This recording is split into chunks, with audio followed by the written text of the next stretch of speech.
This is a topic that many people within the JJK community have not discussed, so I want to hit this topic while it's still fresh. Today we'll be going over who'd win in a fight between Toji and Kashimo. The reason this fight is so interesting is because both of these combatants mainly rely on their speed and strength to take out their opponents. But who would really win this battle? Well, stick to the end and let's find out. To start off with Toji's strength, we know that Toji is a physical monster. In his fight against Gojo, he's remarked as fast multiple times. We see Toji is easily able to evade Gojo's blue with just pure physical ability, and Gojo even remarks that Toji isn't using any amplifications, he's just physically that fast. But before we completely dip our toes into how physically monstrous Toji is, we need to go over his hacks and how Toji's mentality can affect his strength. To start off with his hacks, with Toji's heavenly restriction, his advanced body allows him to use his surroundings to sense the movements of his opponents and have an advantage within the fight by being able to tell where they are going to go before they actually go there. And with Maoki's fight against Naoya, we see both of them are able to grab onto the air and move around mid-air to dodge attacks from people like Naoya even when he's moving at Mach 3. Aside from his ability to read the movements of his enemies, Toji has access to several weapons that can easily cleave through any opponent he comes into contact with. So today we'll be going over them and explaining them in a way where the average person would be able to understand. To start off with the inverted spear of heaven, we know that it has the ability to forcefully stop any curse techniques and basically negate each and every technique that's thrown in his direction if he's able to time it right. The second is called the Soul Split Katana or the Soul Liberation Blade. When coupled with Toji's abilities to see souls, the katana gains the ability to cleave through any form of defense regardless of toughness and damage an opponent on their soul level, which would even put someone like Mahito on the back foot if they fall. Now with that out of the way, we can finally get through Toji's physical stats and completely analyze why he's a complete physical monster. Gege makes it very apparent in interviews when people are getting compared in terms of physical strength that Toji and Maki are getting excluded, obviously implying their physical superiority.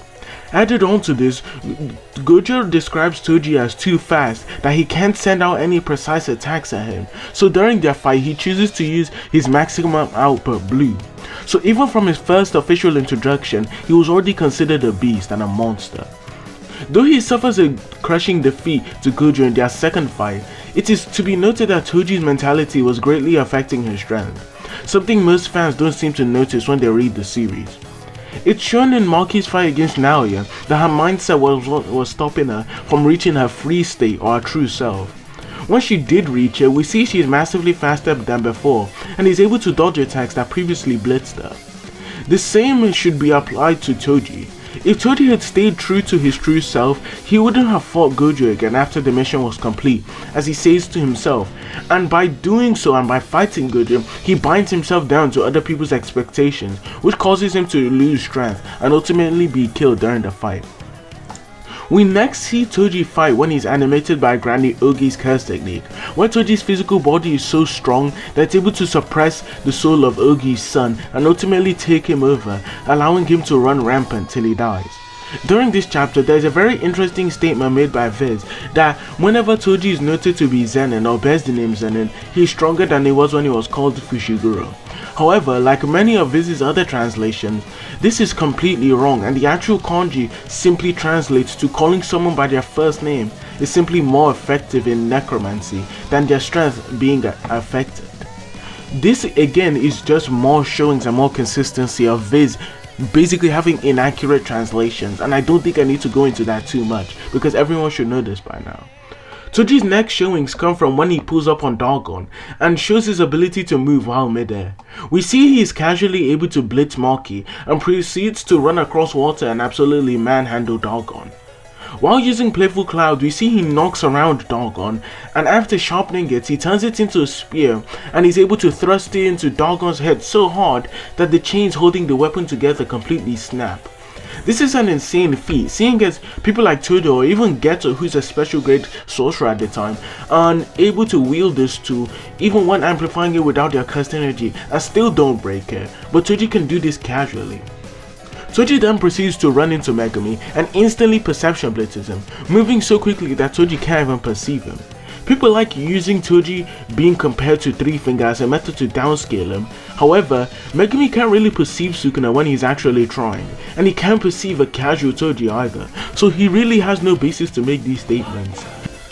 The clear gap is shown between Toji and his son when Megumi makes an in-depth plan to catch Toji off guard and hit him in the side with the sword, and it's even shown on panel that he got hit. However, Toji moves so fast that Megumi saw a hit, however it actually didn't hit him and merely grazed his clothes, again further just implying that Toji is levels above Megumi at this point. After this, Toji doesn't really appear much within the story. However, we do hear some very impactful statements about him that really affect his statements and affect his scaling. Some of these include a member of here who are meant to be the strongest in the clan, noting that Toji only let them live on a whim, implying that he would easily be able to take out all of them out, much easier than Maki did at this point. This is further shown by Naoya, who should be the strongest member of the clan aside from Maki at the time, stating multiple times that Maki doesn't match up to Toji at all, and puts Toji on a pedestal that only Gojo can reach. And though Maki doesn't reach it at this point, she does when she becomes free and realizes her true capabilities, and Naoya is forced to realize that whenever he sees Maki and sees a silhouette of Toji behind her. Toji then gains multiple more impactful statements when Naoya attempts to get his get back against Maki, evolving into his form that many fans call Scullier, a name that I will also be calling him in this video for the sake of simplicity. Maki implies within said fight that the Edo Toji she witnessed would be able to handle Naoya at his maximum speed with ease, and she even states herself that she lacks something that Toji has, which is what makes her weaker than him. After her realization, Maki is finally able to be equal to Toji as stated by the author, and then goes on to fight a 15-fingered Sukuna with the age of Yuji. Many people like to interpret this fight as a weakened Sukuna being able to handle both Maki and Yuji at the same time. However, this is a gross misrepresentation of the fight as a whole. The translations of the infamous statement note that his output dropping is only attributed to his curse technique rather than his physical strength. This would mean that the same Sukuna is able to blitz someone like Ryu, who can keep up with the character that many people see as a god, Yutao Kotsu. With the Toji section of this video complete, we can finally get into the smoke demon himself, Hajime Kashimo. Kashimo has consistently been shown from his introduction to be a complete monster. Not only does he possess the most points within the culling game, basically by blowing holes through every single person he meets. The first time we see Kashimo, it's noted that he leaves very little residuals, and whenever he fights Panda, it's just shown that he completely manhandles him. It's revealed that Kashimo has a cursed energy trait that allows him to shock his opponents and stun them, regardless of if they are blocking with cursed energy or not. He is also noted to be extremely fast by Panda, and proceeds to tank his durability negation ability, Unblockable Drumming Bee, then cuts off his arm. Even after Panda enters his third state that no opponent has forced him into so far, we see Kashimo is easily able to run him through with his lightning. It's explained in simple terms that if Kashimo hits you enough times, then he'd be able to send out a lightning bolt that cannot be dodged by anyone, and is basically just too fast for most people to keep up with at the time.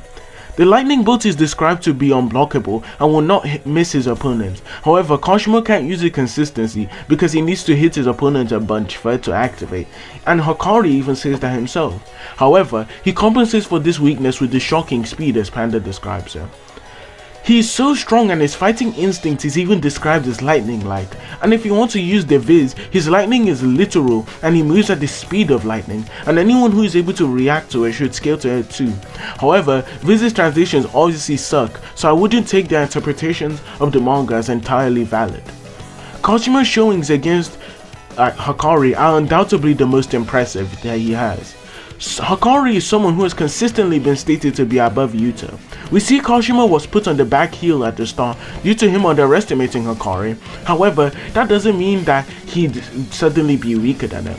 Kashimo is consistently able to dodge and block attacks from Hakari on multiple occasions and almost kills his immortal opponent many times using his lightning and a strategic fighting style that makes not only us as the readers but also Hakari forget that his lightning ability still exists, and it always comes back to bite him, and this is something that Kashimo can use to his advantage if he were to ever fight Toji.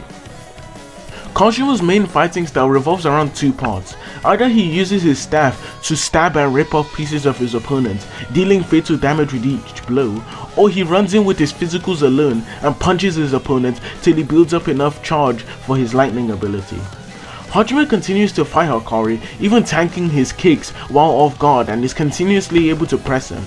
There are even moments where Kashimo goes all out and he's able to overwhelm Hakari badly, though they are still relative. Kenjaku talks to Kashimo about fighting Ryu Ishigori, or Yuta's rival, as an old man, and he's still confident enough to say that Kashimo should go ahead with it, which would imply that he believes Kashimo would survive the encounter. Seeing as this old Kashimo should be much weaker than he is at his prime and in his fight against Hakari, this is very impressive and is just further proof that Yuta is not the guy that many people think he is. But as the fight progresses, Kashimo gets more and more riled up as we see Hakari's landing hits less often, as Kashimo proceeds to just stop holding back. And even when Hakari also stops holding back, we see their fight just goes into the definition of what a high difficulty fight should be, and anything less would just be completely wrong. But with that said, who would win? Well, this is a tough one because even though Toji should have a slight speed advantage due to a more quantifiable speed gap between him and Yuta, Kashimo isn't far behind, and if he lands enough hits and sends out his lightning, Toji would be unable to react with pure physicals and would have to rely on his inverted spear or precog to negate it. But that begs the question of if Kashimo's lightning is even a cursed technique in the first place, which Kashimo says it's not. So really here, Toji would only have his precog to rely on, and his precog would only help him avoid fatal damage, because even people like Hakari who are able to dodge his lightning still get damaged by it somewhat. Overall though, I think Kashimo should take this because even though he has a slight speed disadvantage, in terms of AP with pure physicals, they should be relative though. Toji's usage of the Soul Split Katana does give him an advantage in close quarters. However, Kashimo should also be able to make up for this, basically using his tactical fighting style. And overall, there's just a massive skill gap between the two in terms of hand-to-hand skill, which would lead to me giving Kashimo the win in high or extreme difficulty. If you like these type of videos, please remember to like and subscribe, and have a nice day. This has been Shinra, and I'm out.